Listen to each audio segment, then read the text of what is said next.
Hare Krishna, devotos, bienvenidos. Estamos en una nueva edición de Bhakti 360, en este espacio donde estamos intentando crear puentes entre la cultura védica y la sociedad general de Occidente. Todas las semanas traemos temas que puedan referenciarse o cruzarse entre una cultura y la otra. Y hoy tenemos un tema muy especial, que seguramente va a ser de mucho interés para muchos de ustedes, que es la astrología. Mi nombre es Alfredo Di Florio, mi nombre espiritual es Arjuna Sakadas, y hoy estoy con Devarshi Narada Das, especialista en la astrología védica, que nos va a contar un poquito sobre este tema. Prabhu, muchísimas gracias por participar de nuestro programa. ¿Cómo está usted? ¿Todo bien? Sí, Hare Krishna a todos los devotos y madres del Yatra argentino, y a los devotos que nos van a ver en este momento. Sí, muy bien, gracias. Bueno, gracias por la invitación y esta oportunidad para hablar sobre la astrología y la relación con la conciencia de Krishna. Perfecto, Prabhu. Bueno, antes de que hablemos específicamente de la astrología, me gustaría saber cómo es que usted comenzó en esta disciplina, cómo es que se interesó por la astrología. Bueno, desde antes ya de entrar directamente con los devotos que me introdujeron a la astrología védica, a los 11 años, venía de una infancia un poco difícil, sufriendo asma, ataques de asma, mi mamá que era enfermera, y yo al ser el hijo único no me dejaba en casa solo, sino que me llevaba a su trabajo, que era clínicas o hospitales. Entonces, ya de pequeño tenía esas visiones de accidentes, muertes y cosas así. Entonces siempre me preguntaba qué se sentirá morir, ¿no? ¿Cómo será sentirse así? ¿Y cómo va a ser mi muerte? Entonces, en ese pensamiento empecé a preguntarme sobre mi futuro, mi destino. Así que por ahí fue más o menos el camino. Lo otro es que me interesaba mucho, qué sé yo, la vida en otros planetas, eh, seres de otros universos. Entonces, por ahí también iba el tema de observar el cielo, los planetas. Y por mi cuenta, en aquel entonces trataba de buscar información, ¿no? Información en revistas, más que nada en revistas porque no tenía mucho acceso a libros. En alguna ocasión salía algún artículo publicado en algún periódico y era muy ávido para leer y veía quién era que escribió este artículo. Y en fin, estoy hablando de los años 80, ¿no? 86, 87, donde, como sabes, no había estas cosas. No había internet, al menos en Perú. Acceder a un libro donde yo vivía en Perú era muy, muy complicado. Tenía que viajar como 50 kilómetros a la capital, a Lima, y así yo apenas tenía 9 años, 7 años y tenía que buscar por mi cuenta. Hasta que gracias a la conciencia de Krishna, mi madre que me trajo unos libros, 2 libros de Prabhupada, Viaje fácil a otros planetas y La ciencia de la autorrealización. Esos libros me dieron una vuelta de 360 grados. Entonces, cuando yo vi la portada donde estaba Prabhupada en la ciencia de la autorrealización, lo primero que pensé fue, él es de otro universo, fíjese. Él es un capitán en una nave espacial y ha venido a la Tierra, me parece un hombre de otro universo. Esa era mi idea, la impresión que tenía. Entonces voy a leer este libro. Y la ciencia de la autorrealización. Para mí sonaba así como la ciencia de la transfiguración, de la transformación, que te vas a volver un ser de otro universo y vas a poder tener poderes y volar. Así me sonaba ese tipo. Y luego el otro libro, ¿no? Viaje fácil a otros planetas, que también fue bárbaro. Y ese fue mi primer paso, ¿no? Y eso es un consejo que les doy ahora a todos los que quieran estudiar astrología védica. Se les va a hacer mucho más fácil aprender los conceptos como el karma, el maestro espiritual, el guru, el tiempo, etcétera, si leen los libros de Srila Prabhupada.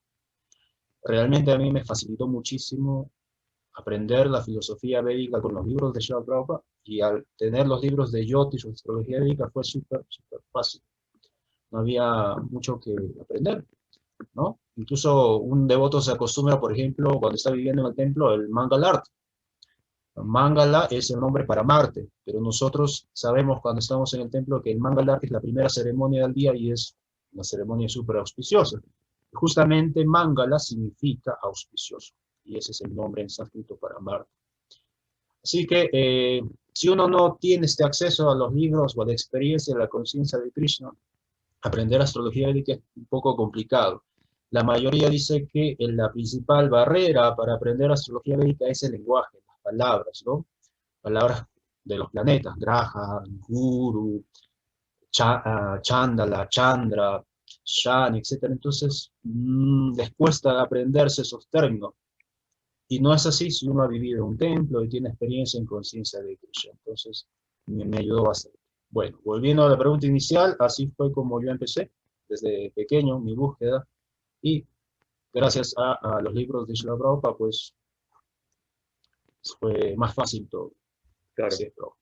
claro. Y después Ajá. tuvo alguna, o sea, me imagino que su fascinación o su interés por la astrología, en algún momento hizo como un viaje paralelo entre lo que sería el Jyotish, la astrología védica, y la astrología, digamos, de Occidente, empezó a como a comparar o a ver uno y otro sistema, ¿cómo hizo? O se dedicó directamente a lo védico. Los primeros meses fue algo en paralelo, porque antes de conseguir libros de Yotish, me había comprado algunos libros de astrología occidental o tropical. No fueron muchos, solo 2 o 3 libros, eh, y al mismo tiempo ya estaba aprendiendo astrología védica con un devoto de aquí de Perú, que vive en Arequipa. Entonces era un grupo de devotos o seguidores o alumnos que él tenía, y al mismo tiempo practicaban el I Ching, ¿no? El oráculo chino. Entonces, al mismo tiempo que yo estaba ahí haciendo servicio en este lugar, por las tardes subía a su cuarto donde estaban todos los devotos reunidos y escuchaba, más que preguntar, escuchaba y hablaban de tal programa de astrología védica que acaba de salir o tal devoto astrólogo védico que es recomendado. Pero al mismo tiempo había otros devotos que decían, bueno, todavía podemos conseguir algo de información en estos libros, es muy bueno este autor. Entonces, yo en ese entonces tendría 16 años, así que no tenía, digamos así, Lakshmi, dinero con qué comprar. Pero escuchaba, anotaba, y conforme pasó el tiempo y pude tener algo de dinero, pude acceder a algunos libros, y en aquel entonces ya me mandé a hacer mi carta astral, y demoró un año después recién me entregaron la carta astral. Eh, sí, solo fue los primeros 6 meses. Luego ya me dediqué completamente a profundizar en astrología védica, obviamente comenzando por estudiar mi carta astral. Así, ¿Y qué grandes diferencias pues, habría entre, por ejemplo, la astrología que conocemos todos, la que podemos leer, no sé, en el horóscopo, en el diario, por ejemplo, y específicamente el Yogic Yoga? ajá. ¿Cuáles serían las grandes diferencias?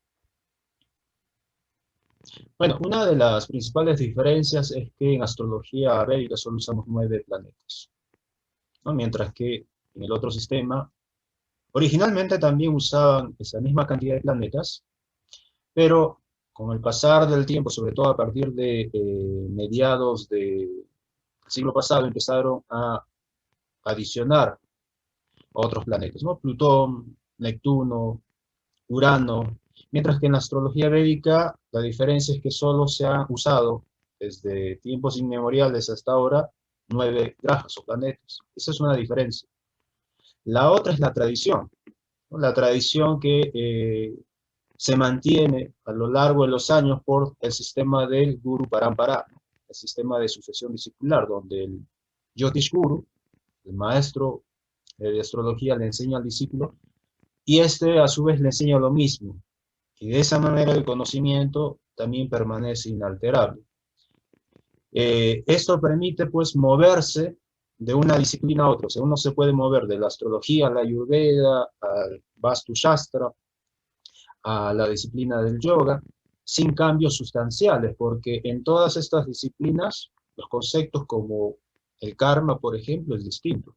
Oh, perdón, es igual, mientras que, por ejemplo, en las escuelas de psicología, cada autor tiene un concepto de lo que es mente, conducta, personalidad, etcétera, y uno tiene que adaptarse a cada escuela, a cada autor, y es un poco confuso. No sucede lo mismo en el campo del conocimiento védico, ¿no? Uno en yoga sabe lo que es karma, y ese concepto es el mismo que en astrología o en ayurveda. Entonces, esa es una gran diferencia, ¿no? La tradición que se ha mantenido así, inalterable, y eso ayuda muchísimo, porque uno puede aprender astrología védica y de ahí fácilmente moverse a la Ayurveda. De hecho, estas dos disciplinas se relacionan bastante. Otra diferencia es el zodiaco, ¿no? Se usa en astrología védica el zodiaco sideral, mientras que en el otro sistema se usa el zodiaco tropical. Ahora, comparando los dos, en la actualidad hay un desfase de 23 grados, ¿no? 23 grados, casi 24 grados. Eso significa casi un signo completo. Entonces, si en el sistema tropical uno tiene, digamos, su signo solar es Géminis, ¿no? En la astrología védica va a cambiar, va a haber una diferencia, ¿ok? Va a ser un signo antes. Entonces, esa es la diferencia llamativa o principal, ¿no? El desfase, los grados, la tradición, el número de planetas. Luego por ahí hay algunas otras diferencias, pero esas son las principales. Y el tema de la visión también, ¿no? La visión en astrología védica es personal. Se trata a cada planeta como un graja, ¿no? Graja significa, como se dice, grab, Un coger, agarre. como en la palabra en inglés grappling. Exacto, un agarre, ¿no? Entonces se considera que cada planeta tiene la facultad de sujetar, de influir sobre las entidades vivientes o los seres vivos. Por lo tanto, si un planeta tiene esa propiedad, debe ser una persona, es una personalidad. Así que ese tema se llama avastas en astrología védica, el humor de cada planeta. ¿Cómo estaban los planetas cuando naciste? Si un planeta estaba feliz, entonces va a manifestar eso en la lectura de la carta astral. Así que esta visión personalista ayuda muchísimo a entender la astrología. Mientras que por el otro lado ya la visión es más que nada mecanicista, ¿no? Más que impersonal, se ve a los planetas como masas flotando y desplazándose en sus órbitas. Y es una visión que no ayuda realmente a tener este acercamiento personal, devocional, donde uno ora a cada planeta, le pide bendiciones, le pide comprensión, etc. Ese es otro aspecto muy, muy importante y hace la diferencia entre ambas. La astrología védica se va por el camino de entender a Dios, como Krishna dice en el Bhagavad Gita, ¿no? En el 15.15, que esa mía quien hay que conocer a través de los Vedas, soy el compilador del Vedanta. Entonces el objetivo de estudiar astrología védica es que al final uno llegue a la conclusión de que Krishna es el controlador supremo y tiene sus agentes, que en este caso serían los grajas o planetas. Y el objetivo principal de todo este conocimiento es comprender nuestra verdadera identidad, nuestra relación con el Señor Supremo y servirlo, comprendiendo nuestro guna y nuestro karma en el kala, en el tiempo que nos toca vivir. Esa es la esencia, ¿no? Del conocimiento védico o el siddhanta, llegar a esa conclusión. Esa es otra diferencia, por ejemplo. Está bueno, está Y buena esa idea esto, de los sí, planetas como personalidades, porque también le da un sentido más íntimo a la astrología. No es simplemente que por azar, por si se alinearon o no se alinearon, ahora de repente tengo tal o cual suerte, sino que, bueno, hay una personalidad, hay algo sucediendo ahí. sí, parece que se cortó, parece Ya estamos de que se vuelta. cortó. No hay problema, no hay problema. Sí, Le hago de nuevo la pregunta, la última pregunta que tenía que ver con lo interesante de ver a la astrología o los planetas como personalidades, es que se vuelve algo más íntimo, no es que de repente están alineados azarosamente y es por eso que me va a ocurrir algo, sino que acá hay como personalidades, hay personas, hay sentimientos, emociones, ¿no? Es otra cosa. ajá, sí, exacto. Eh, Ese es un aspecto que uno debe comprender, porque lo que sucede es una misconception, ¿cómo se dice en español? Sí, como una En falsa español, concepción, bueno, en inglés es misconception. ¿Perdón? como si fuera una falsa concepción, Sí, una falsa en idea. español es a una falsa concepción, una idea errónea, ¿no? Un concepto erróneo es creer que la astrología es acerca del karma de uno. Pero la astrología no es acerca del karma de uno. La astrología es un lenguaje descriptivo y comprender astrología significa que uno debe saber interpretar el lenguaje de los cielos. En verdad, Así como el inglés se usa para describir o hablar, por ejemplo, de política, de ciencia, ese mismo idioma se puede usar para describir a Dios, como el español. Lo usamos para describir muchas cosas. Lo mismo sucede con la astrología. Se usa para describir a personas que tienen karma y a personas que no tienen karma, como es en el caso de la persona suprema. Entonces, cuando aparece Krishna en el planeta, está Garga Muni, que es el astrólogo de Krishna, que le hace la carta natal a Krishna. Luego aparece el señor Chaitanya, ¿no? A quien le hacen su carta y está descrito en el Chaitanya Charitamrita. Entonces, no es que Krishna tiene karma, no es que el señor Chaitanya tiene karma. La astrología se usa para describir las actividades de los seres trascendentales o condicionados. Por eso es que la astrología no tiene que ver, no es que solamente del karma, es un lenguaje descriptivo para entender cómo está funcionando este mundo. Y nos permite comprender también cómo es que el nivel de avance de una civilización se puede entender en proporción a cómo una sociedad usa el tiempo o es consciente del tiempo. Antiguamente, cuando un rey iba a construir, por ejemplo, qué sé yo, un gran templo o algo para todos los ciudadanos, recurría a los consejeros y les decía, bueno, ¿cuándo es el mejor momento para construir o iniciar esta construcción? Y ahí estaban los astrólogos, los astrónomos, y ellos decían, bueno, de acuerdo al tiempo, este es el mejor periodo. Cuando una sociedad va perdiendo ese concepto del tiempo y simplemente construyen ya cuando pueden o cuando les da la gana, sucede lo que pasa ahora. Obras inconclusas, que se demoran siglos o que no funcionan, y detrás hay muchas cosas corruptas, ¿no? Muchos robos. Entonces, la astrología, a través de su práctica, le hace a uno comprender o le hace a uno tomar conciencia del tiempo, ¿no? Hay un momento para todo. Y podemos eso entender a partir de la lectura, por ejemplo, de la vida de Srila Prabhupada y su mismo maestro espiritual, que antes de dedicarse completamente a difundir la conciencia de Krishna, era un gran astrónomo y astrólogo.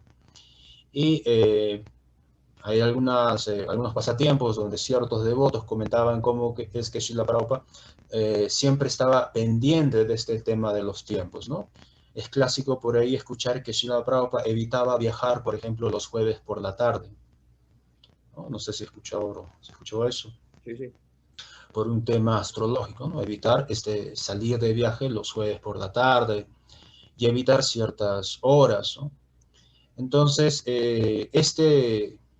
esta conexión con el tiempo es muy importante y es a través del estudio de astrología que uno va entendiendo. Por ejemplo, dentro del Sadhana Bhakti uno comprende que es el Gaurarti, también se le llama el Sandhyarti, ¿no? El Sandhyarti. Esta palabra Sandhi, ¿no? Significa filo, ¿no? Cuando el sol se está ocultando, está en el filo entre el amanecer, perdón, entre el día y la noche. Entonces, en este momento se debe realizar un arte, una ceremonia, porque es un momento que si uno no está en conciencia de Krishna, si uno no está en una conciencia espiritual, ese momento puede pasar algo. Por ejemplo, uno puede tener un accidente o dejar el cuerpo o hacer algo, pero si uno no está en conciencia trascendental, es un momento crítico, peligroso. Así que lo mejor es que ese momento se use para adorar al Señor Supremo. Entonces establece un arti, una adoración a Dios en ese momento. Lo mismo sucede en el Mangalarti y el otro es el Bogarti. Entonces, uno a través de la astrología va entendiendo por qué se realizan estos artis, estas ceremonias, esta adoración. ¿Por qué se le llama, por ejemplo, Krishna Ashtami, ¿no? O Janmashtami, Radha Ashtami, donde Ashtami es el día octavo lunar. ¿Cómo es que Krishna nace el octavo día lunar? ¿Por qué? ¿Por qué no nació, digamos, el día noveno, Navami, como Rama Navami? Claro. ¿Por qué no nació Krishna en Panchami? ¿Por qué justamente en Ashtami? ¿Y por qué su amada Radharani también nace en el octavo día, ¿no? Radha Ashtami.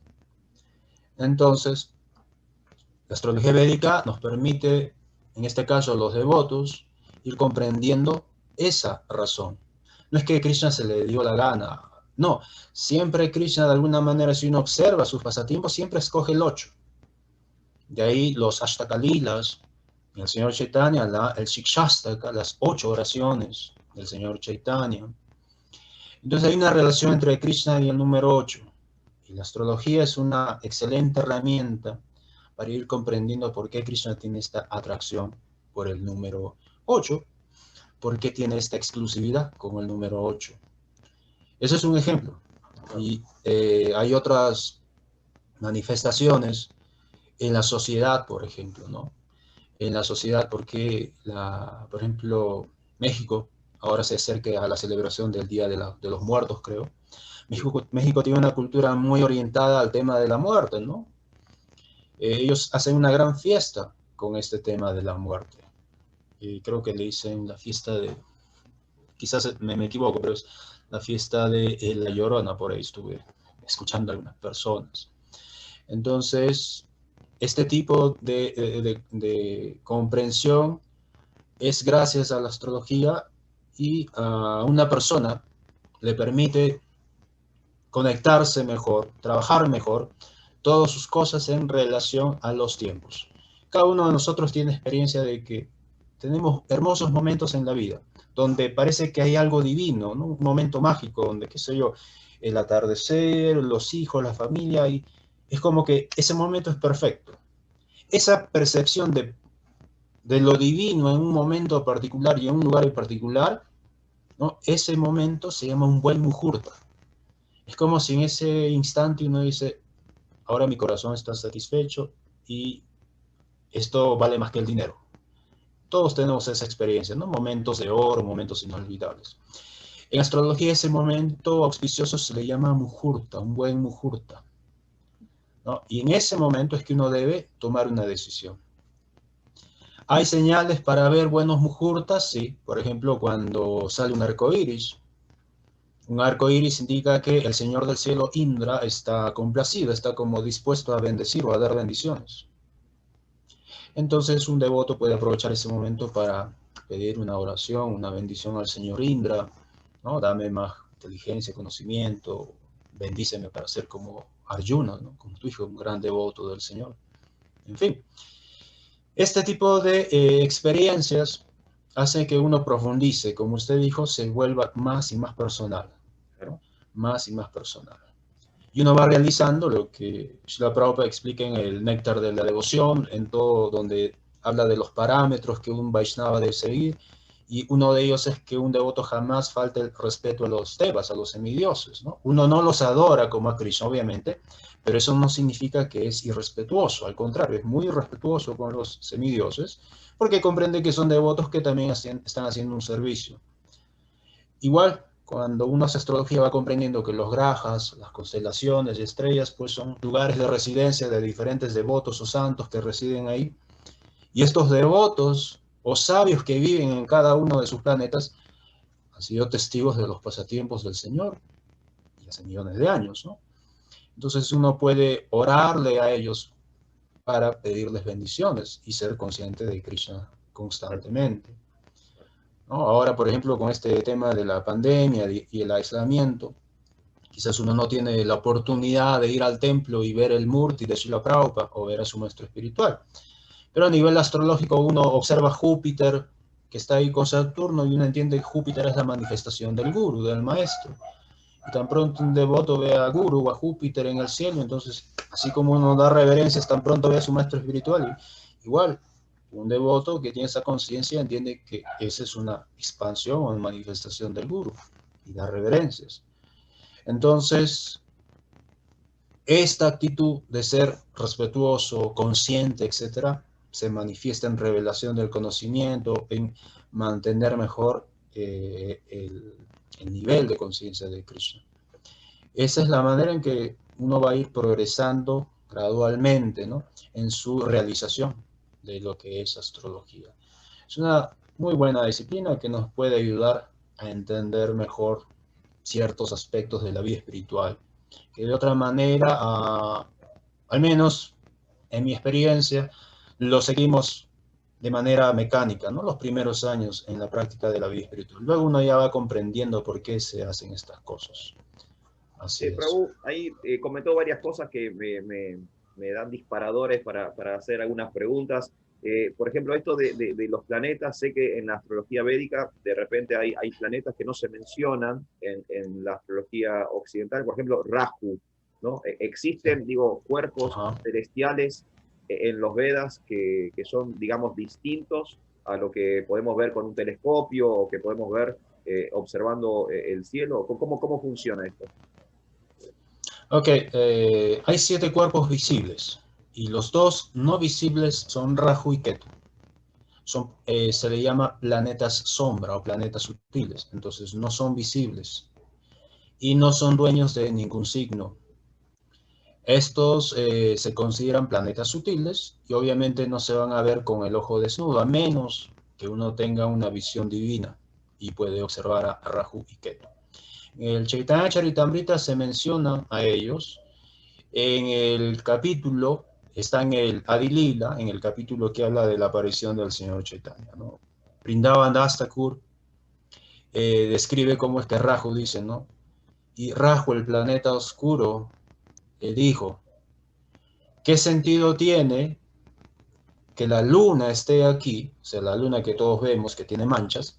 ¿Qué sentido tiene que esta luna esté aquí si ahora está la luna dorada del Señor Chaitanya? Diciendo esto, Rahu cubrió a la luna con manchas, para que la verdadera luna, que era el Señor Chaitanya, se manifieste. Así que cuando aparece el Señor Chaitanya, Rahu ocasiona este eclipse lunar. Entonces, eso lo ve un devoto, no Brindavan Das Thakur. Él ve eso, él tiene ese darshan, pero nosotros no tenemos esa realización. Solamente tenemos que aceptar lo que dicen las autoridades. Rahu y Ketu no son visibles, ¿no? No son visibles al Claro, claro, entiendo, común. entiendo. Los demás planetas sí se pueden ver, ¿no? Luna, Sol, Saturno, Júpiter, Mercurio, Venus, se pueden observar. Los demás no. Ahora, hay otros upagrajas se llama, o que son planetas considerados hijos de Saturno, hijos de Júpiter, etc. Pero a estas entidades no se les da el peso en efecto de importancia o en los efectos de la carta astral como los otros planetas, ¿no? Que ya mencioné. Está bien, está bueno saberlo. Así Muchas es. gracias. Y también el tema de que usted mencionó, ¿no? Bien. Como los semidioses o estas entidades celestiales que viven en esos planos o en esos Ujú. planetas. Para las personas que están escuchando, que por ahí no conocen tanto de conciencia de Krishna o de la cultura védica, si nos podría explicar un poquito qué es un deva, qué son estos seres superiores celestiales que viven ahí en Ah, el cosmos. ok, bueno, los devas son los semidioses encargados de diferentes asuntos del mundo material. Entonces se explica que hay 33 millones de semidioses. Hay un semidios para cada función del cuerpo y ellos se encargan de controlar los diferentes asuntos, no solamente del cuerpo. Hay semidioses que controlan un momento del día, ¿no? Un mes del año, una dirección, el semidios del norte, del sur, de arriba, abajo, en fin. Todo eso se puede entender como el presidente y sus ministros, ¿no? Entonces está el presidente, pero él delega servicios. Todo lo que es transporte va al Ministerio de Transportes y por lo tanto al ministro de Transporte. Y este ministro de Transporte tiene a su vez otros que se hacen cargo de la región sur, la región norte, la región centro. Y el de la región sur se hace cargo de todo lo que es un distrito en particular y otro trabaja en lo que es otro distrito. Y así. Entonces, no es que Krishna es incapaz de hacer esas cosas, no, simplemente que él le da servicio, le da la oportunidad de que lo sirva y es por eso que existen todas estas posiciones en el mundo material. Y en astrología uno va entendiendo cómo es que si yo tengo un problema, por ejemplo, digo o observo, hay personas que se han dado cuenta de eso, ¿no? Cuando vienen a la consulta y dicen, cada vez que yo viajo hacia el norte tengo problemas, o en el norte me va mal, Y dice, en cambio, cuando voy hacia el sur, vendo muy bien, me va muy bien en la salud, incluso mi esposa es de allá, tengo mis negocios allá, pero el norte no, no va conmigo. Y eso en la carta astral se puede ver, porque uno entiende allá, cada dirección es gobernada por un semidios, y este semidios del norte, por ejemplo, es enemigo, ahora sí, Ahora se sí, cortó así. otra. Estábamos hablando de los semidioses enemigos entre el norte y el sur. Sí. Entonces, el astrólogo puede entender que el norte no le va bien a esta persona porque el semidios que rige el norte no es amigo de el planeta que gobierna principalmente la carta de esta persona. Entonces, esa es la razón. Luego hay casos más graves donde en la carta astral se puede ver cuál es la dirección donde uno puede encontrar, por ejemplo, su destrucción, ¿no? Hay indicaciones, por ejemplo, incluso en los libros como el Manu Samhita, eh, Manu explica que uno no debe comer mirando hacia el sur, ¿no? Manu dice que uno no debe comer orientado hacia el sur. ¿Por qué? Porque en el sur se considera que están los patalas, ¿no? Los infiernos. Aunque la gente tiene ahí canciones que dicen, ven al sur, o en el sur creo la vida En el es sur se vive sabrosa, mejor. cosas así. Ajá, cosas así. Entonces, es porque en el sur, por ejemplo, rige Marte. Marte, ¿no? Entonces Marte se considera un planeta violento, un planeta maléfico, en fin. Así que hay que evitar comer mirando hacia el sur. Esa es una consideración. Pero aquella persona que tiene un Marte fuerte en su carta astral, o sea, digamos un militar exitoso, o un artista marcial exitoso, el sur le va muy bien, ¿no? Entonces le dice, bueno, a ti te espera éxito en el sur. Igual en el Vastu Shastra se aconseja que la entrada principal de la casa no esté orientada hacia el sur. No se aconseja. Sin embargo, uno puede conocer instituciones académicas, comerciales, financieras, cuya entrada principal es hacia el sur. ¿Y por qué? Porque esas personas, ¿no?, tienen este planeta, que es Marte, muy bien en su carta astral y es un dador de riqueza. Entonces, hay cosas que uno lee y que no las debe aplicar en general, ¿no? Hay que ver el caso individual. Esa es por un lado. Luego tenemos otro aspecto de los semidioses, por ejemplo, que rigen sobre las diferentes horas del día, sobre las diferentes horas. Entonces, una persona, por ejemplo, puede encontrar momentos difíciles, incluso la muerte por la noche, otros en el atardecer, justo en el momento del sunset, en ese instante. Y se les aconseja que permanezcan despiertos en el sunset o a ciertas horas de la noche, porque es triste que uno se vaya del mundo de manera inconsciente. Lo mejor es que uno se vaya de manera consciente, Claro. porque como sabemos, como dice en el Bhagavad Gita, el pensamiento que uno tenga antes de dejar este cuerpo, ese estado alcanzará. Así que es mejor permanecer consciente. Esa es la manera en que estos devas o semidioses van rigiendo direcciones, momentos del día, partes del cuerpo, ¿no? Partes del cuerpo también. Srila Prabhupada le observaba a un devoto, mirándole los pies, le decía, tu mamá debe ser muy hermosa. Entonces el devoto le comentaba, bueno, sí, mi mamá de hecho ganó un concurso de belleza cuando era joven. Entonces Prabhupada decía, es cierto entonces. Y le explicaba, se dice en las escrituras que cuando alguien tiene pies muy hermosos es porque la madre es muy hermosa. Y astrológicamente pies muy hermosos indica que la luna y Venus están en Piscis, por ejemplo, un signo donde se exalta. Eso quiere decir que hay belleza del lado de la madre y se manifiesta por los pies. Entonces, si uno tiene una parte hermosa en el cuerpo, una parte fea en el cuerpo, es debido a algún semidios y que uno cometió alguna ofensa en una vida anterior a ese semidios en particular, ¿no? Bueno, entonces los devas o semidioses controlan diferentes asuntos relacionados al cuerpo y cuestiones que no están conectadas con el cuerpo, ¿no? Leyendo la historia de antiguas civilizaciones como las romanas, por ejemplo, también se guiaban de este tipo de cosas. Cada vez que ellos querían construir, por ejemplo, un campo de entrenamiento militar o iban a construir una nueva ciudad, etcétera, ellos soltaban algunos carneros, ¿no?, carneros, para que pasteen por lo menos un año. Después de un año agarraban a los pobres carneros y los mataban y hacían un estudio del hígado. Entonces, si el hígado de los carneros estaba muy bien, decían, esta tierra es muy buena. La energía, la vibración, etcétera, de esta tierra es muy buena, ¿no? Quien nace aquí va a ser un gran guerrero, un gran kshatriya. Pero si encontraban, digamos, una especie de gusanos, una enfermedad al hígado que le da a estos carneros, decían, esta tierra no es muy buena. Obviamente, porque comen acá el pasto, pero hay un virus, hay un parásito, y este mismo parásito va a hacer que quien crezca y nazca en estas tierras y se alimente de las plantas que crecen aquí, no va a tener esa energía o esa fuerza de un gran guerrero. Entonces descartaban esa tierra.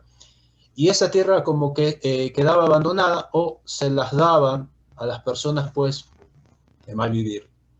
Entonces ellos tenían ese criterio para elegir incluso dónde vivir, ¿no? Dónde iban a crecer sus familias.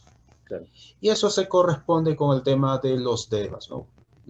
Quizás ahí en Argentina, no sé, pero aquí en Perú, por ejemplo, en Cusco, uno va y claramente puede ver ahí montañas o cerros cuya tierra es roja, otros cuya tierra es de color crema, amarillo. Hay cerros cuya tierra es negra. Claro, sí, sí, sí. Entonces la tierra negra, por ejemplo, se considera alcalina. En cambio, la tierra roja se considera caliente, tiene más energía de Marte. Esa tierra es muy buena para criar caballos.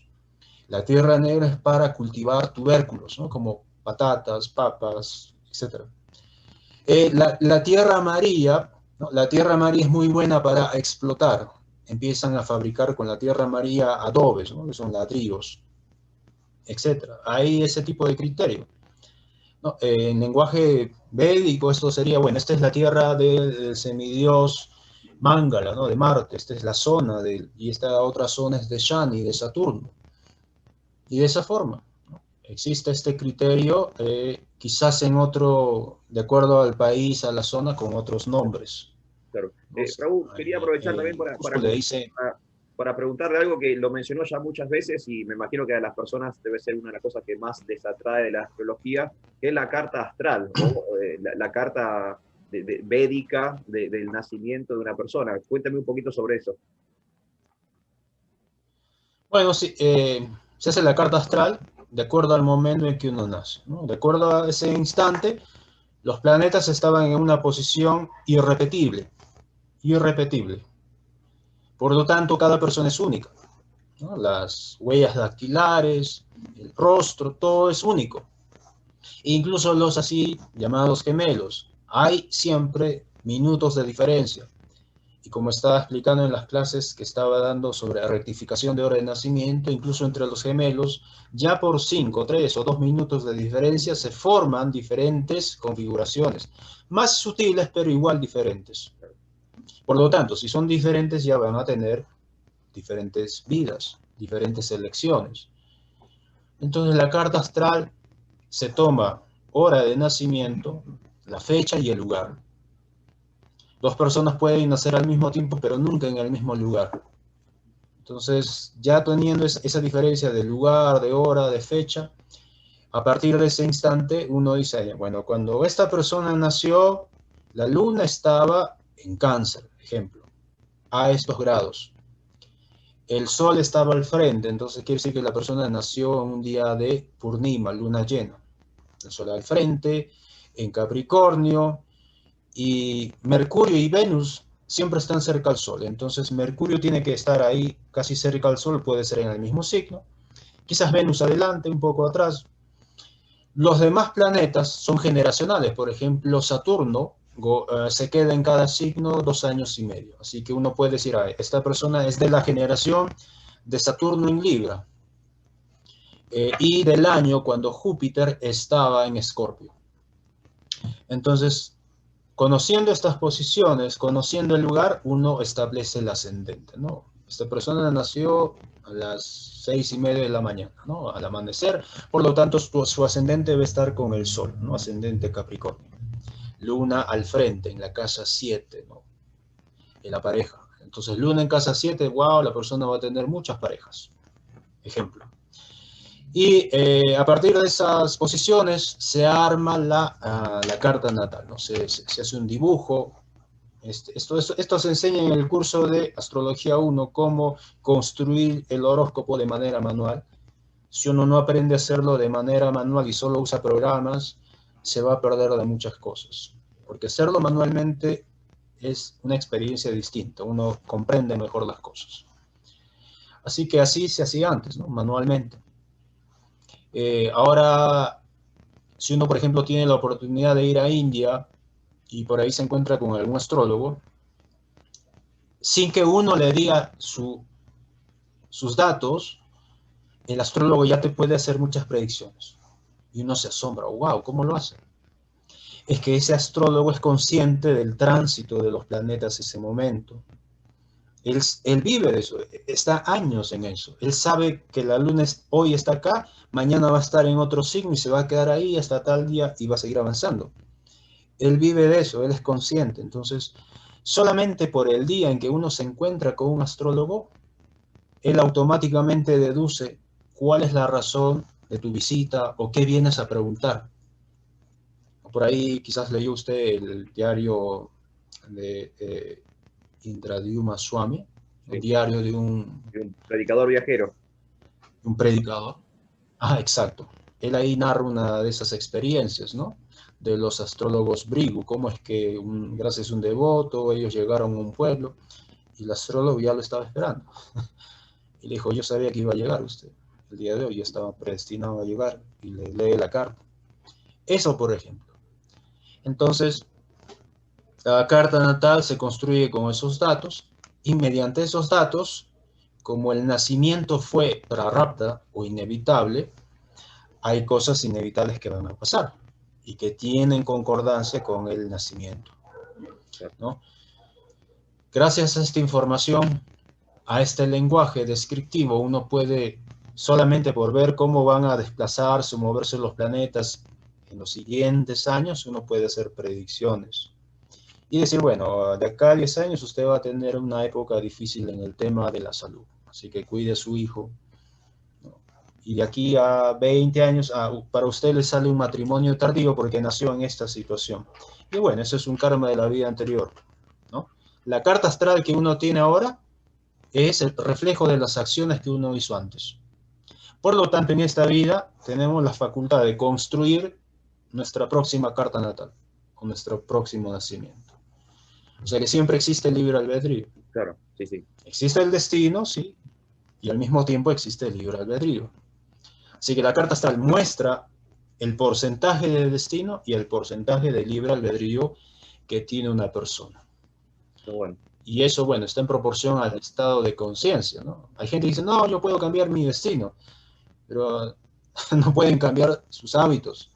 A ver, le dices, a ver, deja de comer pan. No puede. Entonces uno va a seguir generando el mismo karma de comer pan. Entonces, si no puedes cambiar el comer pan, ¿cómo vas a cambiar cosas más grandes? O sea, cambiar el destino, decirlo es fácil, ¿no? Yo soy arquitecto de mi destino, yo voy a ser mi destino, dice. Pero en la práctica es difícil, es difícil. Pero hablando de la práctica y de Así las que predicciones, nosotros como mortales ordinarios no nos dimos cuenta, pero usted como especialista tuvo que haber sabido que se venía una pandemia. ¿Hubo señales de que este 2020 sí, iba a ser tan extraño? claro, hay una rama que es la numerología, y ya solamente con el año uno puede deducir, ¿no? El año de Rahu, el 2020. Número 4 es regido por Rahu. Con razón. Pero eso es como una lectura general. ¿Ya? El año pasado, en el mes de septiembre, me parece, saqué un video que se llamaba Los ciclos de Júpiter y Saturno. O sea, son dos planetas que tienen velocidades muy lentas. Uno de ellos es Saturno, que se mueve así, a este ritmo, y luego Júpiter se mueve más rápido y lo alcanza. Entonces, en algún momento se juntan. Luego Júpiter lo rebasa y Saturno sigue avanzando. Es como una tortuga que es alcanzada por, qué sé yo, un cerdo, digamos así. No, un cerdo no, esa no es la palabra. Otro animal, un elefante. Exactamente, un elefante es algo lento por su tamaño y la tortuga es más lenta todavía, pero el elefante definitivamente le gana. Entonces en algún momento están juntos. Luego el elefante sigue su propio ritmo. Entonces esta conjunción Júpiter-Saturno trae cambios, trae cambios. Y esta conjunción ocurre cada 20 años. Cada 20 años suceden cambios así drásticos. Pero hay otro ciclo, no de 20 años, sino de cada 60 años, o sea, cada 3 veces, ¿no? 3 veces 20 años te dan 60 años. Cada 60 años hay un cambio radical en la sociedad o a nivel mundial. Entonces, en este video estaba presentando ese tema de los ciclos de Júpiter y Saturno, que sirven para marcar los yugas o los mini yugas que hay en Kali Yuga, por ejemplo. En Kali Yuga de 432.000 años hay pequeños yugas. Uno de esos yugas que nosotros conocemos es la época del señor Chaitanya, ¿no? Que va a durar 10.000 años. Ok. Existen ciclos que están marcados por Júpiter y Saturno. Entonces explicaba que, bueno, ya se viene uno y uno de esos va a ocurrir el 26 de diciembre, que fue el día del eclipse, ¿no? Después de Navidad. Fue un eclipse cuando Saturno, Júpiter, el Sol, Mercurio, Ketu, estaban todos estos planetas ¿Juntaron juntos. todo? Al frente estaba ahí, sí, sí, así, intenso. Lo único bueno, digámoslo así, fue que no estaba Marte ni Venus incluido. Marte estaba como cerrando el paréntesis y Venus estaba comenzando el paréntesis. Todos ellos así, engrampados acá. Marte en este extremo, Venus en este otro extremo. En eso estaban ahí todos juntos. ¿Okay? Rahu estaba al frente de todo. Entonces, si hubiera estado Marte en esta amalgama, hubiera sido una pandemia con violencias y guerra. No estaba Marte. Bueno, entonces está explicando que seguramente se va a venir cambios radicales y hay que ver la historia, porque esta conjunción ya pasó antes. Y cuando pasó antes, pues hubieron cambios radicales. Y lo decía también con referencia a Perú, porque Perú fue fundado en 1821, ¿no? Un 28 de junio, y había esta conjunción. No tan dramática, pero había esta conjunción. Entonces, cada vez que hay esto, a Perú le afecta terriblemente, ¿no? Le afecta muy, muy mal. Pero solamente llegué ahí y no me puse a profundizar como lo hacía años antes por un tema de trabajo, ¿no? Muchas personas estaban pidiendo cartas natales, en fin. Y lo curioso es lo siguiente, que varias personas tenían proyectos para este año. Una persona quería abrir un spa, es de Argentina y quería ir a México, incluso me estaba invitando para ir allá. Otras personas aquí en Perú tenían ideas de abrir spas, centros de enseñanza, cosas así grandes, ¿no? Donde había una fuerte inversión. Entonces me pidieron que estudiara si es auspicioso, ¿no? Y curiosamente con todas me salió mal. Les decían, no, este proyecto no va, no va. Si quieres hacerlo, adelante, pero es mejor que trabajes solo. Si quieres hacerlo, no te prestes dinero del banco y trabaja solo. No prometas a nadie que va a ser un gran proyecto. Mejor, porque si no funciona, solo te embarras o te hundes tú. Claro. Y si no pides dinero al banco, estás tranquilo. ¿Ok? Así que ese era mi consejo. Incluso yo también tenía el deseo de montar otra vez el negocio que tenía acá de los panes y quería hacerlo este año, en marzo. Entonces yo me puse a ver, voy a hacer los panes porque a veces hacer astrología es un poco saturado. Voy a hacer algo más tranquilo. Y cuando me puse a ver el análisis, no iba tampoco. Claro, claro. Yo, pero ¿por qué? Entonces decía, voy a escoger el día más auspicioso para iniciar el negocio de los panes. Y no encontraba ningún día. Entonces yo estaba preocupado. Y bueno, lo dejé ahí. Y pasó lo que pasó. Entonces muchas personas, la mayoría, se salvó de no haber invertido y hubieran perdido su dinero. Había una persona más que me insistía muchísimo. Me decía, por favor, vuélvalo a ver, ya nos prestamos dinero del banco, se han prestado un aproximado como de $10.000. Ya hemos visto el local y por aquí, por allá. Y era tan insistente que yo decía, mire, si usted quiere hágalo, pues, o sea, pero ya no me pregunte, yo ya le dije más de 6 veces que no va.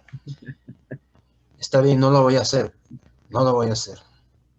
Y después se dio cuenta, Claro. ¿no? Se dio cuenta. No perdió mucho, se prestó dinero, pero después lo devolvió. No, no es que lo gastó en comprar o alquilar cosas. Entonces, por estos temas de tener muchas cosas, muchas lecturas, videos que hacer, clases que hacer, no me puse a profundizar. Por eso es que estoy decidiendo como a hacer menos cartas astrales y dedicarme más a investigar. Ahora, el otro tema es que eh, no hay mucho realmente que se puede hacer en el sentido de que, ok, uno analiza que este año va a ser fatal, pero ya, y las personas te van a creer y ¿qué pueden hacer ellos? No hay mucho que se puede hacer, ¿no? Lo que quiero hacer es más que nada investigar cómo es que la astrología védica eh, es una gran herramienta para mejorar aspectos como más importantes como educación, por ejemplo, ¿no? Y sobre todo dentro de la comunidad de practicantes de la vida espiritual aquí en Perú, cómo les puede ayudar para abrir, por ejemplo, un centro de prédica, un restaurante para distribuir prasada, y a las personas que quizás no son devotos o están desconectados, ayudarlos a que gradualmente se integren mejor a la práctica del Bhakti Yoga. Entonces, lo que tengo que investigar más que nada es en rectificar su renacimiento para tener una mejor lectura. Y en base a esa mejor lectura mucho más refinada, hacer un análisis de cuáles son las mejores épocas para que esa persona pueda iniciarse en la práctica, ¿no? Del Bhakti Yoga, para hacer un viaje, iniciar una ceremonia, construir un altar, etcétera. Qué bueno. Eso considero que es más práctico. Y ya que, Sí. ya que estamos con este tema, Raúl, te quiero preguntar, lo saco un poquito del tema de la astrología y cómo está el movimiento de conciencia de Krishna en Perú, cómo están ustedes. Sé que ahora con el tema de la pandemia no hay tantas oportunidades públicas para hacer programas y demás, pero bueno, ¿cómo está el movimiento y la congregación allá? Bueno, aquí donde estoy viviendo, hasta hace poco estuvimos aislados por todo este tiempo. Recién el 1 de octubre se abrieron las fronteras y ya se puede viajar de aquí, de donde estoy, a la capital, a Lima, ¿no? Donde están los devotos, en su mayoría. Lo mismo sucedió con todos los otros centros de prédica que estaban pues en diferentes partes del Perú, estaban de alguna manera aislados. Y la única forma es esta, Claro. ¿no? Vía online. Y de esta manera ha sido una gran oportunidad para que los devotos que jamás usaron este medio aprendieran a predicar de esta manera. Y eso es como algo positivo, rescatable de esta experiencia. Antes de eso, pues, bueno, había programas, ¿no? Había el Bhakti Vriksha, Harinam, el Sankirtan, los programas usuales, los festivales, etcétera. Aquí donde estoy viviendo, hay un programa, hay 3 centros de prédica. Yo vivo cerca de uno de ellos que está como a 5 minutos y cada sábado iba ahí a participar del programa. Eh, Me estaba enfocando más que nada en el tema del canal que tengo en YouTube, donde han aumentado gracias a los programas el número de suscriptores y ha sido una gran oportunidad para predicar y hacer, ¿cómo se dice? Compartir muchas clases o muchos pasatiempos de Prabhupada que están en inglés y que aún no llega, ¿no? Al público de habla hispana. Entonces lo que estoy haciendo es como darme tiempos para traducir. Y en ese sentido, los devotos de Perú y devotos de otras partes del mundo me dan su apoyo, lo cual es bastante bonito porque aceptan el servicio que puedo dar y le estoy como dando más empuje a eso. A mí me gustaría que otros devotos colaboren, pero a veces no se puede, ¿no? No se puede. Y lo que quiero ahora es ayudar a el movimiento de prédica. Entonces, me parece que lo siguiente va a ser llevar la cámara y algunos equipos para grabar los programas que tenemos acá, como Bueno, lo están haciendo, por ejemplo, en Chosica, ¿no? El templo de Chosica, en el templo de Wilson, en Lima. En el mismo Lima hay otro centro que abrió un devoto que es Tailandia, me parece, no recuerdo de qué país, pero es un devoto que vino a otro lugar, se quedó aquí en Perú y está haciendo bonitos programas de prédica. Luego están los devotos de Cusco, ¿no? Cusco, un lugar muy importante en Perú, que también están haciendo algunos programas. En Arequipa el movimiento está un poco más fuerte ahí porque hay una mayor cantidad de devotos en este lugar de Arequipa. Falta cubrir la zona norte con más fuerza. Bueno, voy a aprovechar ahora que ya mi hijo está creciendo, ya va a terminar el high school, la secundaria, y voy a tener más tiempo para poder viajar, ¿no? Y de alguna manera hacer este servicio que es bastante bonito, sacrificado pero bonito de predicar. Hago esto porque gracias a la astrología justamente hay muchas personas en el norte del Perú que están estudiando el curso conmigo online y les he recomendado libros de Srila Prabhupada. Ya están los libros ahí, están algunos siguiendo ciertos principios, los ekasis, muchos se han animado a hacer su altar, entonces quieren que vaya para ayudarlos y le estoy pidiendo ayuda a algunos devotos que me puedan acompañar para allá.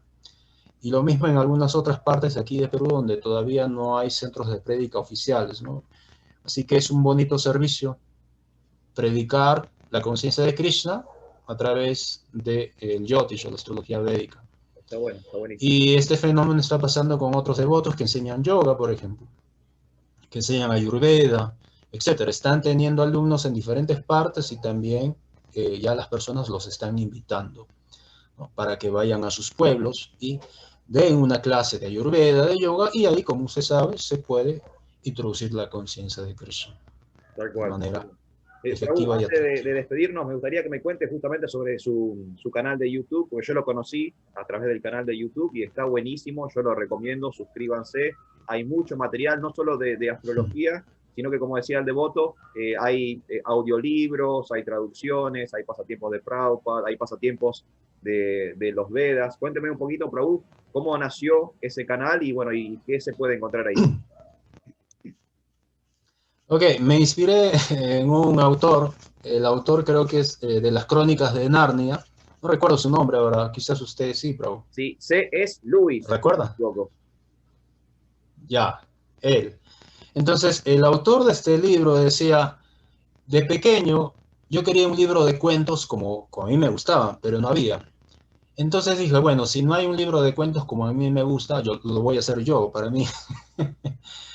Entonces, yo de niño crecí estudiando electrónica y mi meta siempre era algún día voy a tener mi propia radio. Cuando conocí a los devotos siempre teníamos el proyecto de tener radio Nrishinja, esa era nuestra idea. Y la apertura del programa iba a ser con un rugido de un león, así, ¡ah!, para que despierte a todo el mundo. Íbamos a predicar conciencia de Krishna. Ese era un plan que teníamos, en fin. Entonces siempre me quedé con el deseo, porque por algo dije, yo estudié electrónica para esto, voy a construir mi propia radio y lo voy a hacer. Y claro, bueno, pasaron muchas cosas hasta que dije, quisiera escuchar el Bhagavad Gita, ¿no? Porque a veces estoy cansado de leer o no puedo y quisiera escucharlo. Entonces me puse a buscar en la red, en YouTube, y no había. Había en inglés, pero dije, no hay en español. Entonces, bueno, como decía un devoto, o Prabhupada creo que lo dijo, si no hay nadie que lo haga, hazlo tú. Pero bueno, lo voy a hacer para mí, lo quería escuchar, y empecé a grabar. Dije, bueno, quizás hay otros como yo que quieren escuchar, así que lo voy a compartir. Y fue así que empezó a crecer, empecé a subir los significados de cada verso del Bhagavad Gita, ¿no?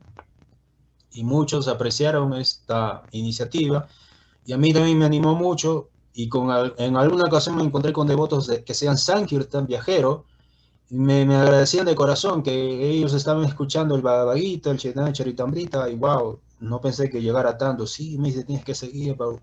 Y esas bendiciones de los devotos, esos grandes deseos, me ayudaron a seguir y seguir. Y así fue, ¿no? Así fue. Bueno, la verdad que Sí, lo bro. felicito. Ese programa, ese canal está buenísimo. Recomiendo que todos los devotos se suscriban y ayudemos a crecer ese canal porque el material que hay es genial, está buenísimo. Prabhu, te quiero agradecer su tiempo, todo su Ya, conocimiento. Vamos a ir cerrando. No sé si sobre el final quiere comentar algo, ok. algo que haya quedado en el tintero o algo quizás que no le haya preguntado y usted considera que es importante respecto al tema de hoy, esto de la astrología védica. Sí, la astrología védica, cuando es correctamente usada, es maravillosa. Ya un devoto que se ha entregado a Krishna ya no debería depender. Pero como Prabhupada le escribió a una devota que acababa de tener un niño, Prabhupada le recomendó, incluso hay tal astrólogo en Bombay, yo te lo recomiendo, ¿no? Que le haga la carta a su hijo. Entonces, hay que usar el criterio, una madre que acaba de tener un hijo, sí es recomendable que le haga su carta astral, pero a un devoto, ¿no? Que está completamente dependiente del Señor, ya no es necesario. Entonces hay que saber aplicar el conocimiento. Y Prabhupada decía, si yo sé que va a llover, entonces me pongo un paraguas. Claro, Así que el conocimiento védico está ahí para que lo usemos apropiadamente. Si yo sé que se vienen épocas difíciles, me preparo. Simple. No hay por qué ser tan dramático y decir, no, no es necesario. No, no, simplemente hay que usarlo.